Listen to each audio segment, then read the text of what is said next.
அனைவருக்கும் இனிய காலை வணக்கம். இன்றைய தலைவர் அப்படின்னு பார்த்தீங்கன்னா ஜி. சுப்பிரமணிய ஐயர். நம்மளுக்கு யூனிட் 6ல் கவர் ஆகக்கூடிய ஒருத்தர். 1878ஆம் ஆண்டு ஜி. சுப்பிரமணிய ஐயர் மற்றும் அவர்களுடன் இணைந்த 5 பேரால் தி ஹிந்து தொடங்கப்பட்டது. அவர்கள் திருநெல்வேலிக்கேணி அறுவர் ட்ரிப்ளிகேன் 6 அப்படின்னு அழைக்கப்படுவார்கள்.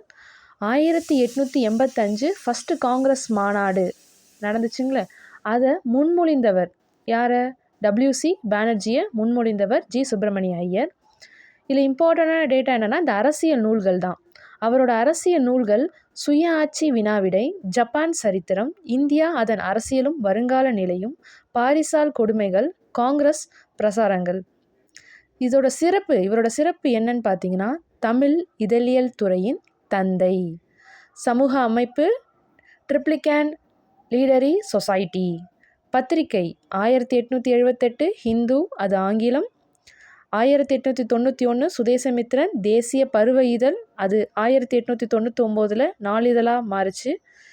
1902 யுனைடெட் இந்தியா. உங்களுக்கான கேள்வி, ஹிந்து பத்திரிகையை தொடங்கும் போது ஜி. சுப்பிரமணியருக்கு என்ன வயது? அது மட்டும் இல்லாமல் ஹிந்து பத்திரிகை தற்பொழுது யாரிடம் உள்ளது? நன்றி.